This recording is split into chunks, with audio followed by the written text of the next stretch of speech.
kullu qardin jarra manfaatan fahuwa riba. Setiap utang piutang yang mendatangkan manfaat bagi yang berpiutang atau al-muqrid adalah riba. Maka ada tambahan 10% per bulannya. Seperti itu. Nah, ini tidak boleh. Oh, nggak boleh Mbak, walaupun hanya sekecil apapun nih. Tidak boleh. Tidak boleh. Ya.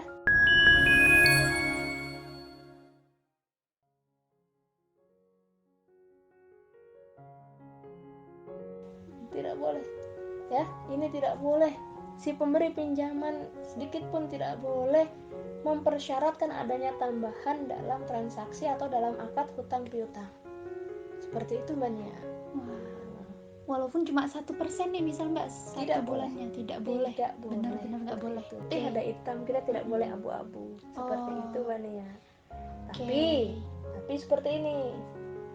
Apabila Mbak Nia misalnya sebagai peminjam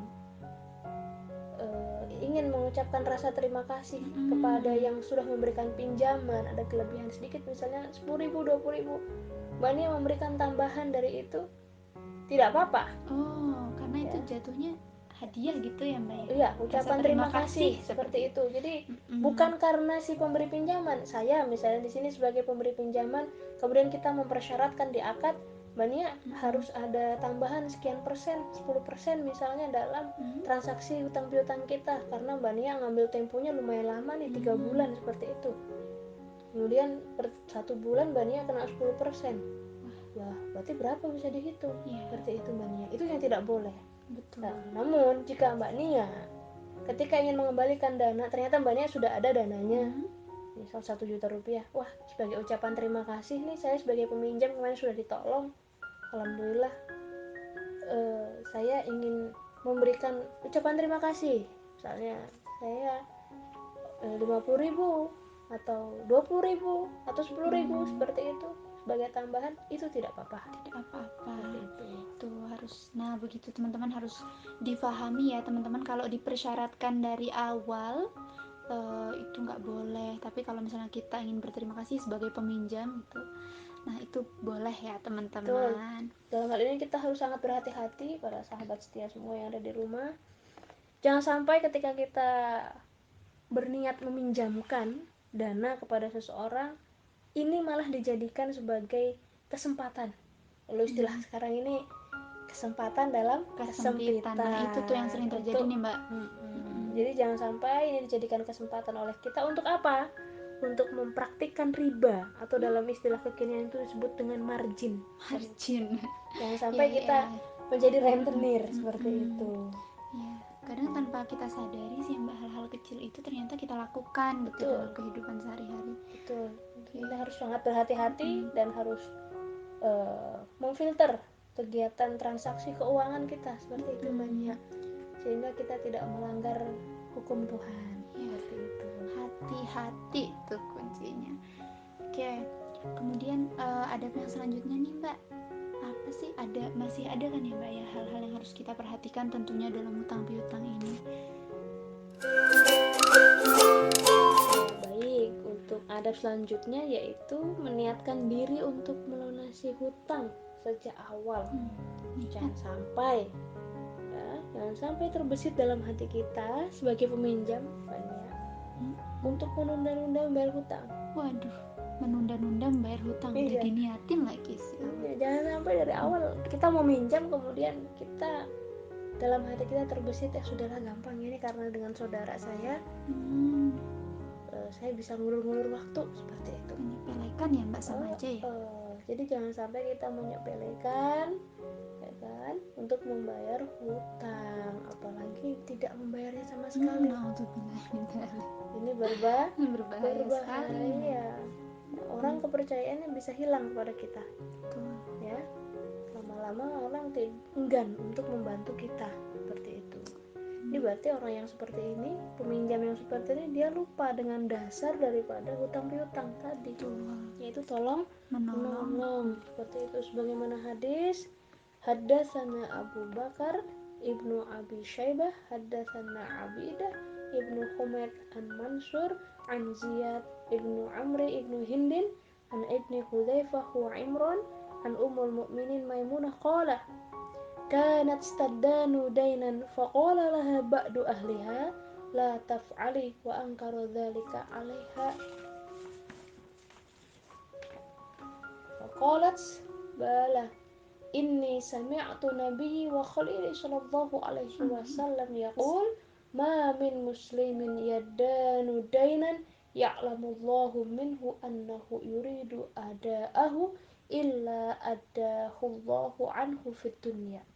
Seperti itu Mbak Nia. Jadi kalau kita artikan nih, telah menceritakan kepada kami Abu Bakar bin Abi Syaibah berkata, telah menceritakan kepada kami Ubaidah bin Humaid dari Mansur dari Ziyad bin Amru bin Hind dari Ibnu Hudzaifah yaitu Imran dari Ummul Mukminin Maimunah. Imran berkata, Maimunah pernah berhutang hingga keluarganya berkata kepadanya, janganlah kamu melakukannya.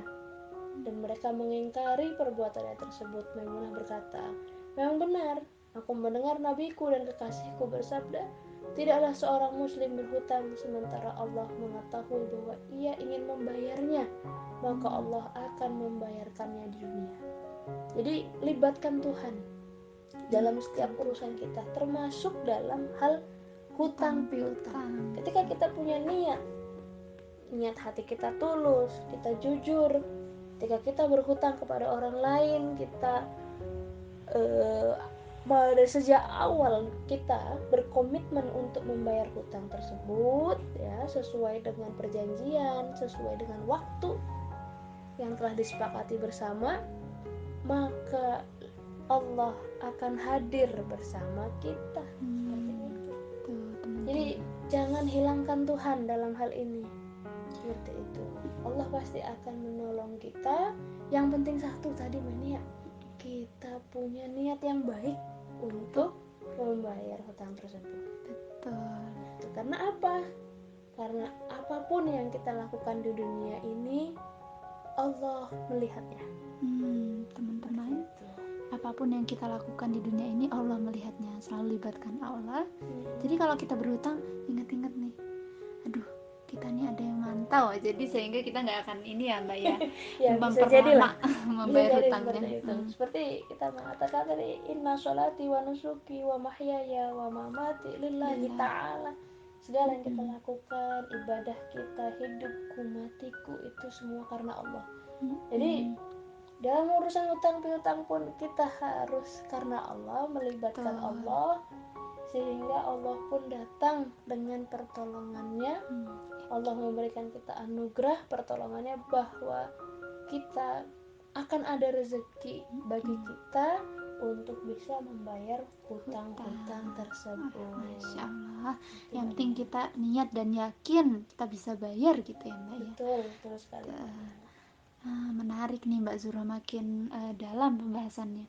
Kemudian adab selanjutnya Mbak Zura apa sih terkait hutang piutang ini? Baik, adab selanjutnya adalah memberikan penangguhan apabila yang meminjam ini mengalami kesulitan Mbak Nia. Berarti maksud dari penangguhan di sini itu adalah apakah kalau misal saya berhutang, kemudian saya belum mampu nih Mbak Zura untuk membayar sesuai dengan tempo yang diberikan sama si pemberi utang tersebut. Nah, apakah saya ini boleh meminta keringanan waktu gitu ya Mbak Zura? Betul sekali Mbak Nia. Yang penting intinya dasarnya adalah jujur. Ya kan? Tentunya kan kita sebagai, mohon maaf, saya misalnya memberikan pinjaman kepada Mbak Nia ini, seperti itu. Tentunya kita harus mengetahui dong background ekonominya Mbak Nia, background keluarganya Mbak Nia, kita tahu, dan hati kita harus terbuka akan itu. Ya, jangan kemudian kita tidak memiliki rasa welas asih juga sebagai pemberi pinjaman ini. Ya, seperti itu. Kita juga harus melihat pada poin mana yang harus bisa kita lakukan untuk menolong orang lain gitu ya.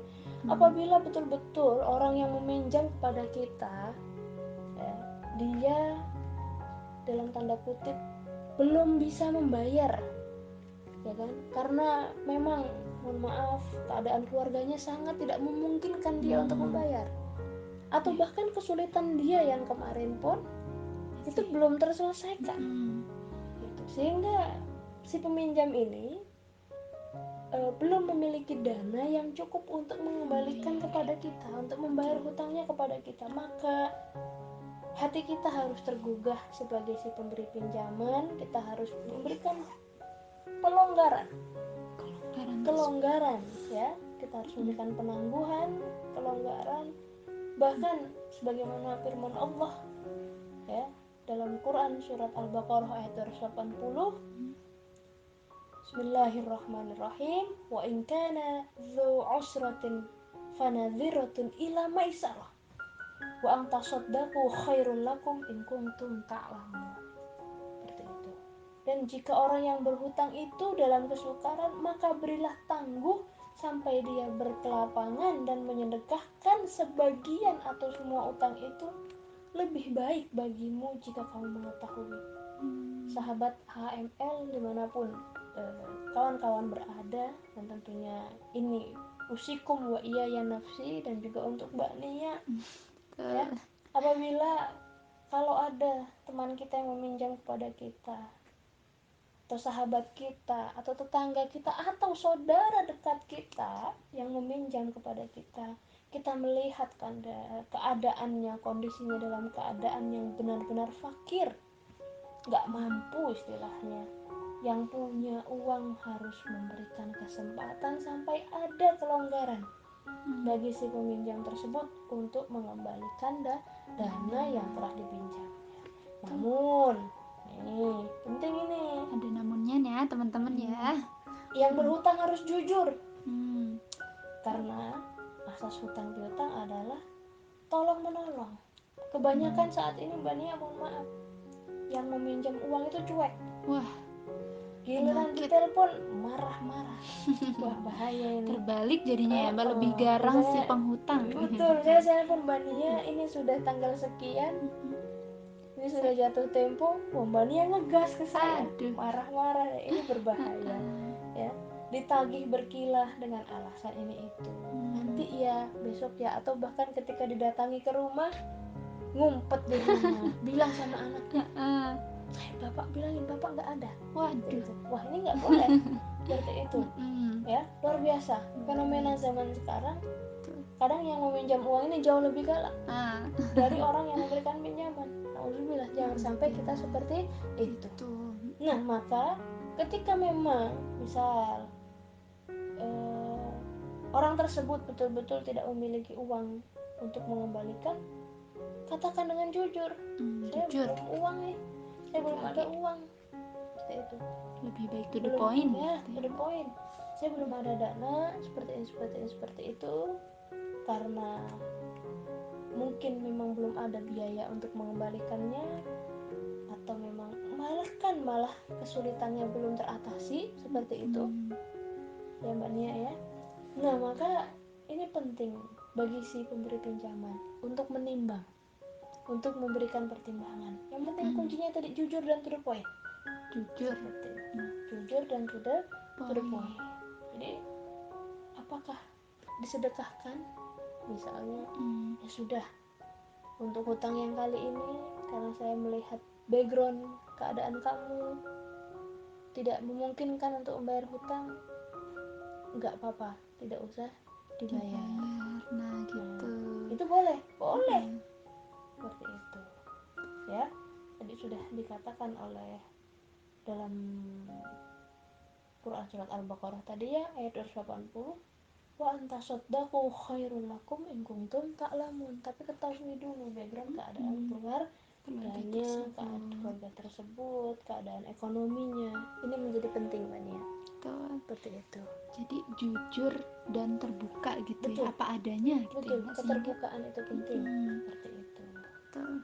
Ini jangan kita menutup-nutupi, dan jangan juga kita menghindar, dan jangan juga kita sudah punya uang tapi kita menghilang. Aduh, ini nih Mbak, penyakit. Betul, harus segera diobatin nih yang begini-begini. Cari obatnya di apotek gitu ya. Di apotek terdekat teman-teman, silakan. Harus diobatin sesegera mungkin karena ini akan merusak begitu ya Mbak Zuri. Wah, pembahasan kita ini semakin lama semakin menarik dan mendalam nih teman-teman. Nah, tapi tenang aja nih teman-teman, masih ada pembahasan lain terkait dengan adab hutang piutang yang akan kita dapatkan nih dari narasumber kita. Nah, untuk pembahasan selanjutnya nih apa Mbak Zuro? Oke, baik, bahasan selanjutnya ini adab yang selanjutnya ya, Ya, yaitu betul. itu tadi sudah dikatakan ya, tadi sudah penangguhan. Nah, kalau ini tidak menunda-nunda pembayaran bagi yang berhutang padahal ia mampu. Nah, tadi sudah saya singgung itu tadi. Ya, tidak menunda-nunda pembayaran bagi yang berhutang padahal ia mampu. Dengan alasan ini itu A B C D E sampai Z, ya kan, kadang menghilang, kadang seperti menghilang di telan bumi seperti itu. Ini berbahaya. Sebagaimana hadis Nabi, an Abi Hurairah anna Rasulullah sallallahu alaihi wasallam qala matlul ghani zulmun wa idza utsbi'a ahadukum ala mali'in falyatsba'. Jadi mengulur waktu pembayaran hutang bagi yang mampu adalah perbuatan zalim Mbak Nia. Dan jika piutang salah seorang dari kalian dialihkan kepada orang yang kaya, maka terimalah. Seperti itu hadis riwayat Muslim ini. Jadi sahih ya, sahih insyaallah. Jadi jangan sampai kita mengulur-ulur waktu pembayaran hutang padahal kita mampu. Ya, itu tidak boleh. Itu nanti kita terhitung zalim. Waduh, bahaya nih Mbak. Ya, dan ini tentunya ketika kita mengulur-ulur waktu pembayaran hutang bagi yang mampu, maka Tuhan akan melihat kita kembali seperti tadi. Ya, dan adab yang terakhir Mbak Nia, ini kerasa udah sampai yang terakhir nih Mbak Zuro. betul sekali. Adab yang terakhir adalah namanya hutang piutang, yang namanya transaksi seperti ini, transaksi sensitif, maka harus ditulis, catat teman-teman, catat. Harus ditulis dan ada saksi untuk menghilangkan unsur keraguan, penipuan maupun perbuatan yang dilarang oleh Allah Subhanahu wa taala. Sebagaimana firman Allah dalam Quran surat Al-Baqarah ayat 82, ya ayyuhalladzina amanu idza tadayantum bidainin ila ajalin musamma faktubuh wal yaktub bainakum katibun bil adl. Wahai orang-orang yang beriman, apabila kamu bermuamalah tidak secara tunai untuk waktu yang ditentukan, hendaklah kamu menuliskannya, dan hendaklah seorang penulis di antara kamu menuliskannya dengan benar. Jadi tidak hanya antara aku dan kamu, tapi ada aku, kamu, dan dia. Ada dianya. Oh, dianya ini konteksnya besar. Ya, dia ini ada dia yang di atas dengan dia sebagai saksi. Itu. Sehingga apa? Apa yang kita lakukan, kegiatan atau transaksi hutang piutang yang kita lakukan, ya itu ada saksinya, dan ini untuk menghilangkan keraguan.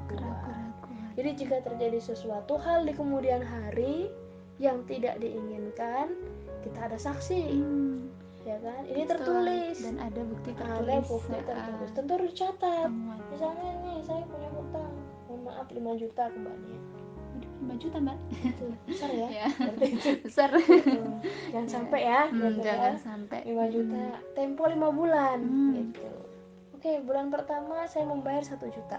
Itu harus ditulis Mbak Nia. Oh begitu, biar detail ya Mbak. Harus detail dong. Gitu. Harus sangat detail seperti itu. Tanggal berapanya? Ya toh? Tanggalnya, bulan apa? Harus ditulis berapa jumlahnya, yang dibayarkan, jumlahnya. Kalau perlu ada kwitansi. Nah, itu penting ya. Sehingga apa?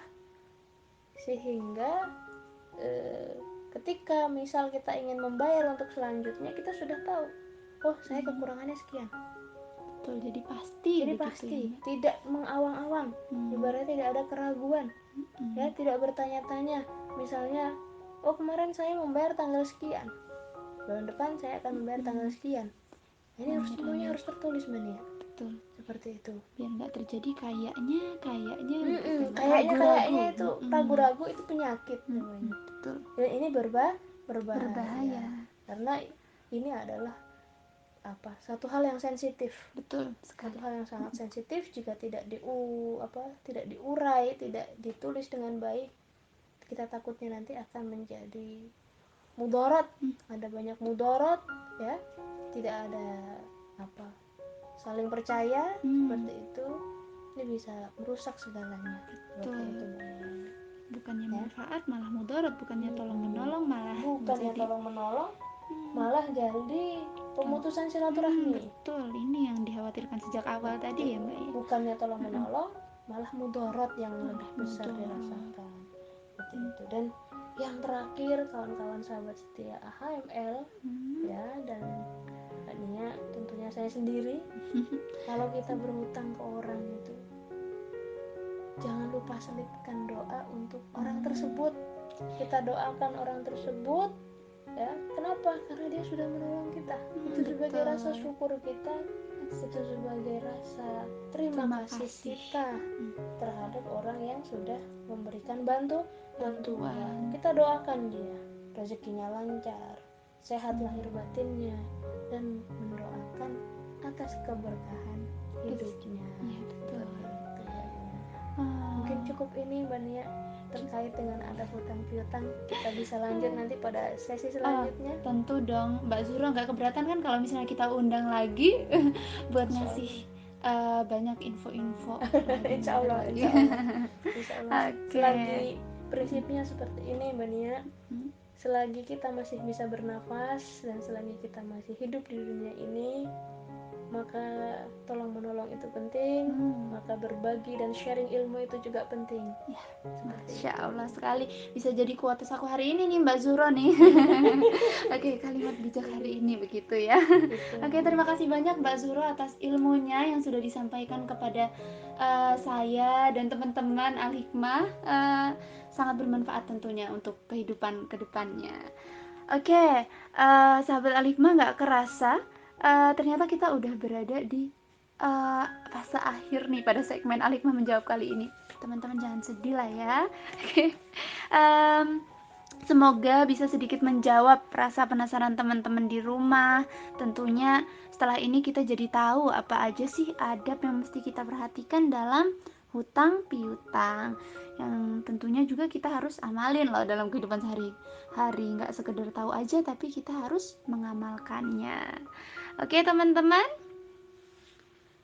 Oke, buat teman-teman di rumah yang masih punya hutang, buru-buru ya dilunasin hutangnya. Ingat, hutang nggak boleh sengaja ditunda-tunda pembayarannya. Kita juga nggak boleh jadi orang yang zalim tadi ya teman-teman. Ingat kan? Masih ingat kan? Oke, jangan lupa pantengin terus episode-episode selanjutnya dari Al-Hikmah Menjawab, tentunya dengan pembahasan-pembahasan yang lebih menarik. Dan yang gak kalah penting, jangan lupa teman-teman harus tonton juga nih video-video lain dari channel Al-Hikmah Mustikaning Laku ya. Gak boleh enggak, wajib ya. Akhir kata, aku dan narasumber kita pamit. Terima kasih dan wassalamualaikum warahmatullahi wabarakatuh.